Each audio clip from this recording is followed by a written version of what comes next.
What's up YouTube, Eric here. Today I'm going to bring you 10 stock picks that I think are attractive at these levels and lower. Now I've just spent a couple hours doing a screener. I went through a screener on Fidelity, and what I'm looking for is I'm looking at stocks that have decent growth and decent valuation. So they're not crazy expensive and offer decent growth. So they're growth at a reasonable price. Now generally GARP uses PEG ratio of 1 or less. Some of these stocks are going to have a higher PEG ratio, but I'm looking at more characteristics than just that PEG ratio, just that PE ratio. I'm looking at the total picture here. When you think about the market, we're in a bear market. Coming out of a bear market, you're going to have market leaders, and the market leaders are what you want to buy before that market starts to rip and get into that multi-year bull market cycle. When you think of semiconductors are cyclical by nature, and a lot of times they lead the market both directions, both up and down. Now, semiconductors are going through that cycle now, and I think you'll start to see improvements towards the end of this year, 2024 and beyond, as we start that next cycle. I recently interviewed the CEO of Skywater Technology, a small cap foundry in Minnesota,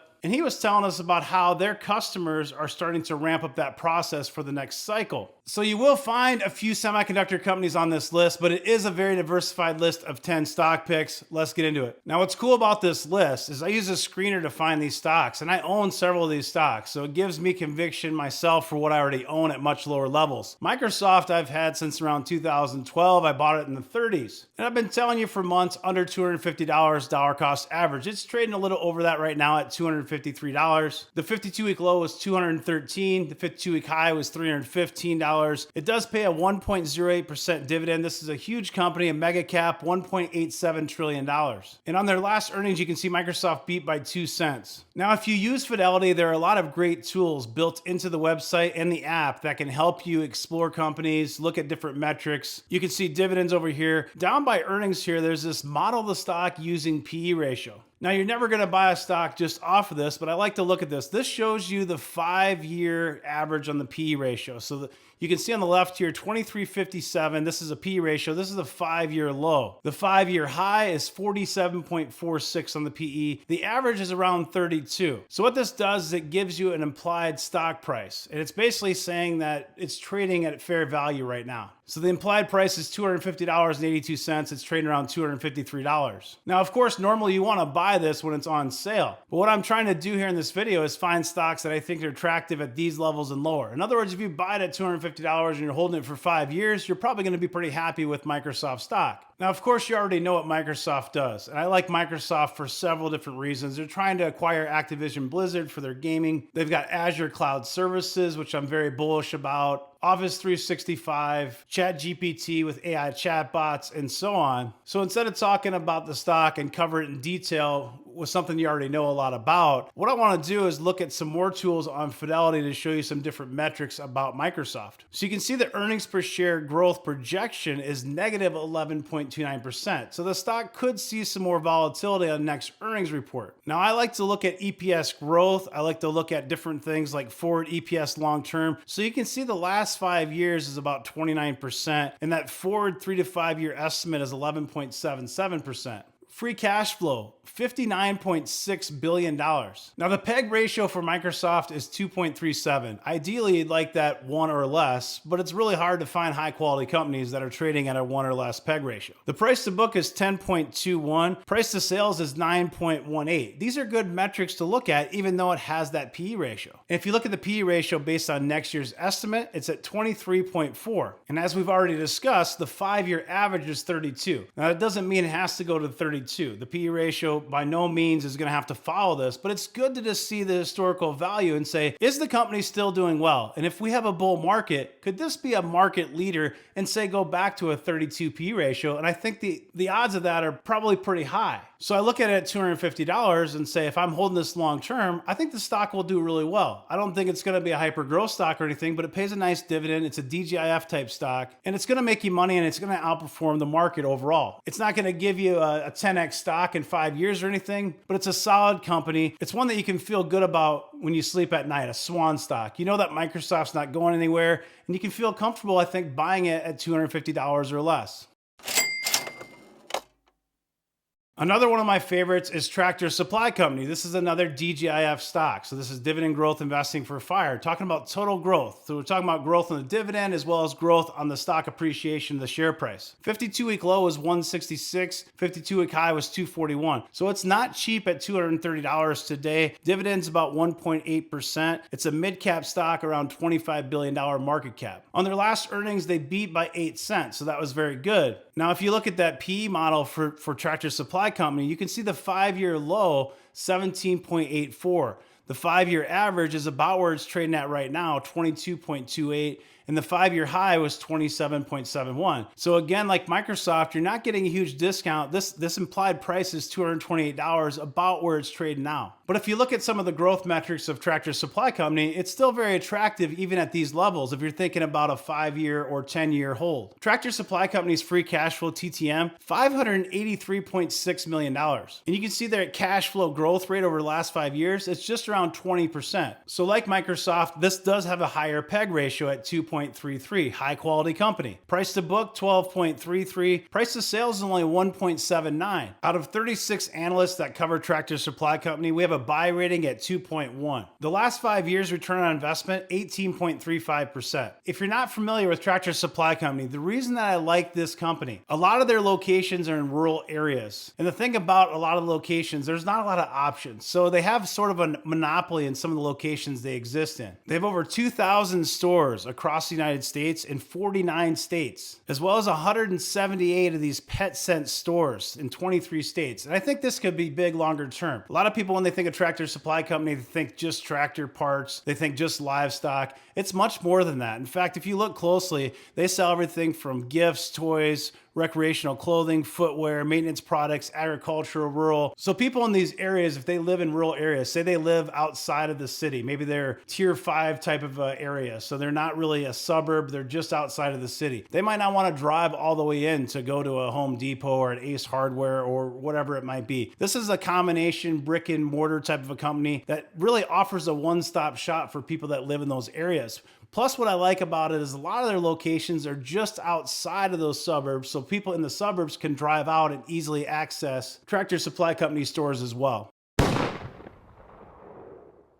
Now, I've covered ACLS several times recently on the channel. I've been bullish on this company since it was in the $30 range. It trades right now just under a 24 P ratio. It doesn't have a dividend, small cap, $4.2 billion. And you can see it's run hard. This stock was $46 in the 52-week low, up to $132.98 on the 52-week high back on March 1st. It's trading right now around $129. Now, this stock yesterday just sold off to like $108, $109 and bounced right back to these levels. To me, that shows strength. That's very bullish. There's a lot of people that are into the stock. If you do a screener, this stock comes up over and over again. When you're looking at growth metrics, when you're looking at growth at a reasonable price, Axcelis comes up on every one of my screeners. Their Q4 earnings, they beat by 33 cents. These guys have been crushing it. And really the primary reason that I like Axcelis is they build semiconductor equipment. And with their ion systems, primarily that's going to be used for automotive. So you think about smart cars, you think of EVs, just cars in general becoming more computer on wheels, and their equipment helps design the chips that go into these vehicles. And not just that, they do industrial and other areas as well, but primarily the automotive sector. I'm looking at automotive from small cap, and I'm trying to find small cap semiconductors that benefit. So Axcelis on the semiconductor equipment space, SiTime for the MEM space, Indie Semiconductor, which is also completely laser focused on automotive, and then most recently Skywater Technology. But if you look at the P ratio, this is really interesting. The 5-year low was 5.12. That would have been a heck of a buy. The average is 20, so it's trading above average, although the 5-year high for the PE was 48.19. This is a huge range from 5 to 48. So if you look at the implied price, it's basically trading again at fair value. But if you start digging into the financials and performance of this company, this is where it's going to catch your eye really quick. And of course, past performance doesn't guarantee future results, but I've been studying this company for a while and I'm confident that I can do well longer term. If you look at the historic growth on just EPS, 121.86% on 3-year historical, and they're still growing on top of that. The projection this quarter versus the same quarter year over year, 62.86%. So huge numbers on top of huge numbers. their cash flow growth rate for 3 years is over 110%. So it's a 23.6 P ratio. The PEG ratio is attractive, 1.18. Now you'd love to get it below 1. If this thing pulls back a little bit, it's closer to 1 PEG ratio, I think it's a great opportunity. I really do longer term. In fact, the PE ratio based on next year's estimate is only 18.3. Their price to book is 6.34 and their price to sales is about 4.63. Check out Axcelis, guys. The ticker is ACLS. This is another one of my favorite small caps. I don't own this stock. I started researching around $60 and I've covered it a few times on the channel. It's MGP Ingredients. The ticker is MGPI. Now the 52-week range, $75 to $125. I like this stock a lot when it's closer to $75, and that's where I'd love to add a new position. The PE ratio is a 20.29. It's a small cap, $2.2 billion market cap. It does pay a dividend, so this is a DGIF stock. It pays about a 0.5% dividend yield. And MGPI did beat Q4 earnings by 16 cents. They're doing pretty well. And this is another one that's gonna have a big range. The 5-year low on the PE is 11.85. The high, 36.57, and the average is 23.72. So this one's trading below the average PE at 18.86. Now with that said, if you do the math, the implied price again is around $100. So a lot of these are trading around fair value. The market's just kind of stuck between bears and bulls, and a lot of the high quality names are just sitting really at fair value levels. But people are buying stocks trying to look past this next couple of quarters, I think, and look into the end of 2023 as well as 2024, because I think the market is predicting that next bull cycle. So just in case you're not familiar with MGP Ingredients, they produce and supply distilled spirits, branded spirits, and food ingredients. And they have 3 segments: distillery products, branded spirits, and ingredient solutions. So you think vodka and gin, food grade industrial alcohol, which is used as an ingredient in foods, personal care products, cleaning solutions, pharmaceuticals, and other products. This segment also provides fuel grade alcohol for blending with gasoline. Also feed and related products, distillers, feed and corn oil, warehouse services, and so on. This company is located in Kansas, and I think this could be a 5X or 10X type stock if you're holding this over the next 5 or 10 years. They don't have the growth quite yet, but they're doing several different things that I think could boost their growth. Worst case scenario, I think this gives you a nice return that beats the market, gives you a nice dividend, but I think there's potential upside for this to be a bagger type stock over the long term. You know, a $2 billion market cap to go 5X, they only need to get to $10 billion, and I think they can get there with time. So check out MGP Ingredients. The ticker is MGPI. Now, Arista Networks, or ANET, is the ticker. 52-week range, $89 on the low, $145 on the high. This is a higher P ratio, around 32. It does not pay a dividend. Large cap, about $41.8 billion. In their last earnings report, they beat by 20 cents. You're going to see a theme with all these. So the 5-year low on the P ratio is 19.13, and the high was almost 91. Big range. The average is 40.58. Now, it's trading at 31.99, and then the implied price is $136.60. So it's trading a little bit above that. But these guys develop, market, and sell cloud networking solutions. And this is going to be somewhat cyclical as well. And I think it can ramp up on the other side. Now, from a technical perspective, this is set up pretty well to go a little bit higher, probably $150 plus. Earnings growth projection, though, for this quarter versus last quarter, it's starting to improve here, 80%. It's a pretty big number. You can see the EPS growth TTM versus prior, 61.9%. Free cash flow of $448 million. So I think they're actually going to ramp up here, and they're going to grow into that P ratio a little bit as well. So if you look at next year's P ratio, let's look at valuation really quick, and I'll show you what I'm talking about. So if I click to valuation on here, so next year's estimate is a 21.2. So if you look at that historic PE, it's trading a little bit lower than it historically does in this type of market, which makes sense. So right now it's showing you that it has a 33 P ratio or 32.7, but based on next year's estimate, it's only 21.2. So you could argue that the stock, even at this level, isn't a bad deal if you're buying it and thinking long-term for multi-years. This is expensive though. Anything that's in that cloud universe is going to have a bit of a premium, and the price of sales is a 9.55. Price to book is 8.58. That PEG ratio is 1.61. So this is why it's important to look at several different metrics, because if I look at this PEG ratio and say 1.61, I want this 1 or less, but 1.6 isn't bad for the growth you're getting. So even though the price to book is 8.5, the price of sales is 9.5,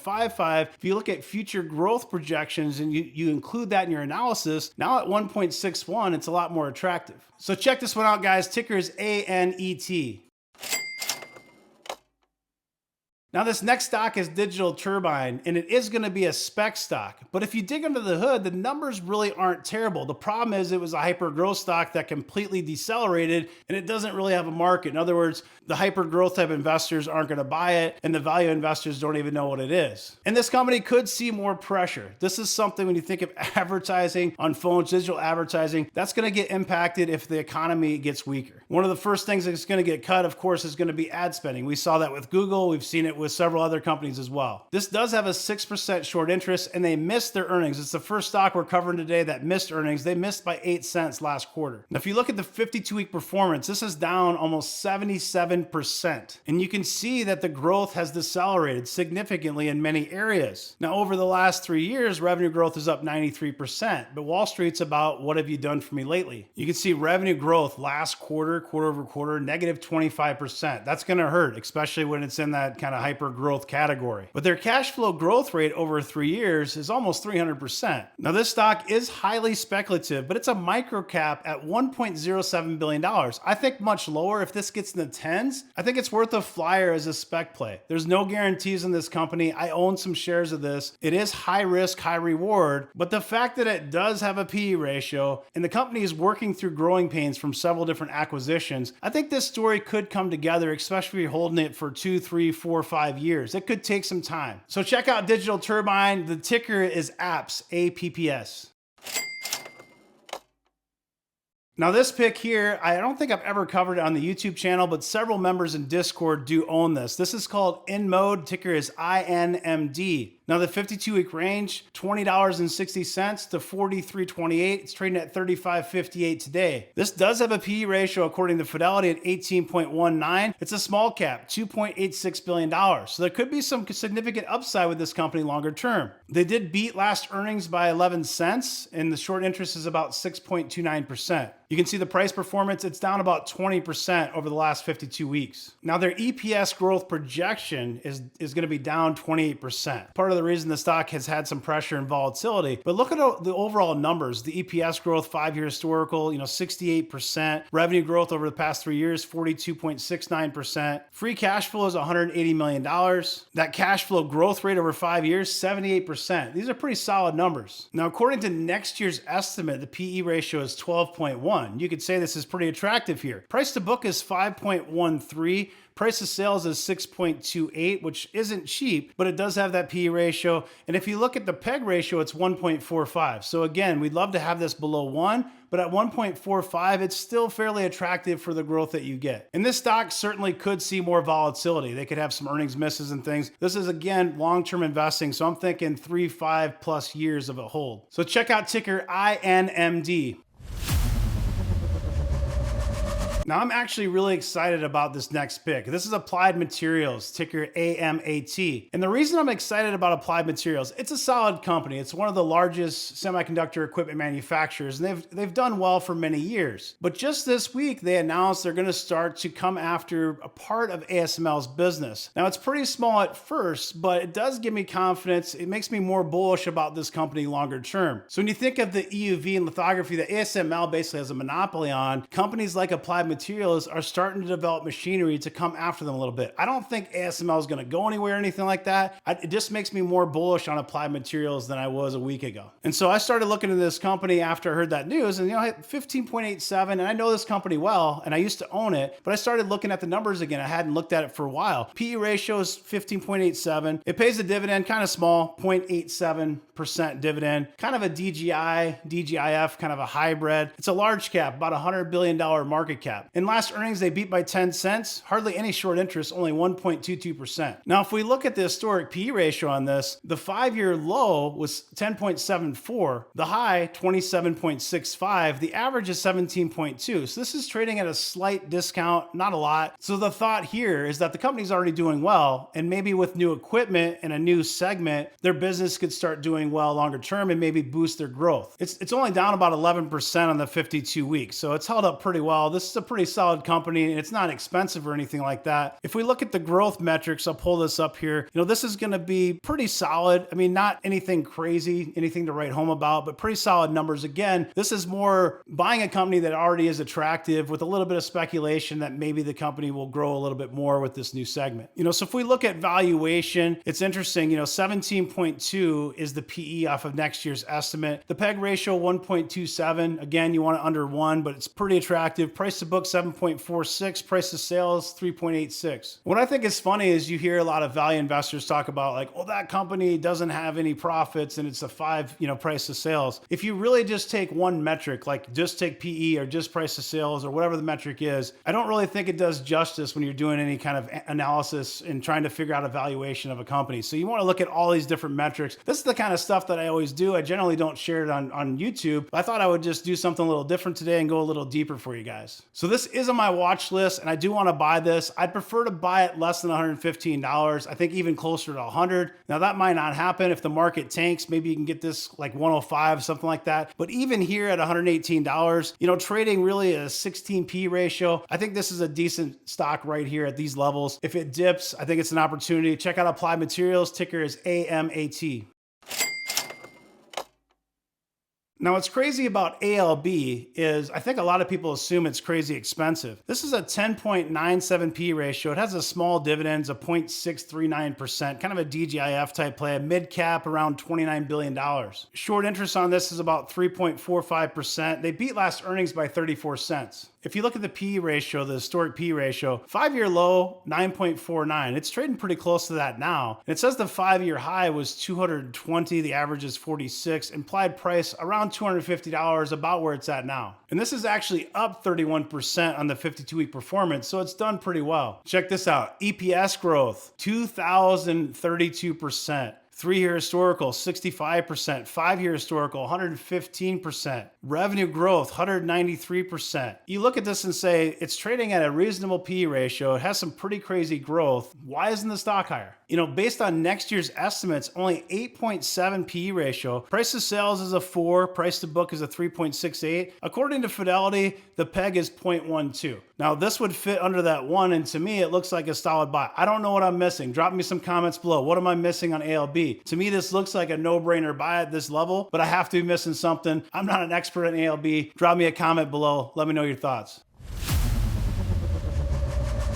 Now I've got one more stock pick, so stay tuned. Definitely subscribe to the channel if you're new. Click that bell for notifications, drop a like and comment. I also need to announce this video is sponsored by The Motley Fool. If you'd like to see the 10 best stocks to buy now, visit fool.com/firedupwealth. You can also join our private community in Discord by visiting patreon.com/firedupwealth. The most hated GARP name of all time, perhaps, Taiwan Semiconductor. 52-week range, $59. High, 110, trading at 88. $59 would have been a heck of a buy. But it's still a 13.89P ratio, dividends almost 2%. It's a $461 billion market cap, and the reason it isn't higher, Chinese exposure, Chinese risk. That's really the answer, right? It has next to no short interest though. So if people really thought something was gonna happen, wouldn't this be higher? You tell me. They beat 15 cents last earnings. Now, I don't own this stock. I used to have it. I don't own it, but I've been following it. And I do think that these guys have a monopoly, especially with advanced nanotechnology, chip manufacturing. 90%, 65% of the world's chips are manufactured in Taiwan, and Taiwan Semiconductor has a huge market share of that 65%. And 90% of the world's advanced chips, when you think of those small nanometers, 90% in Taiwan. These guys have a monopoly, especially on the smaller nanometer technology. And this is trading close to that 5-year low on the P ratio, implied price $89. Again, you're not buying off this alone. I just think it's interesting to look at. You'll find that most stocks are kind of trading at fair value today. It's down about 19% on the 52-week performance. If you look right here, 18.78%. So EPS growth projected this quarter versus same quarter prior, 76%. And you can see some mixed numbers in here, but pretty solid overall. Let's look at the valuation. So PE based on next year's estimate is a 12.4.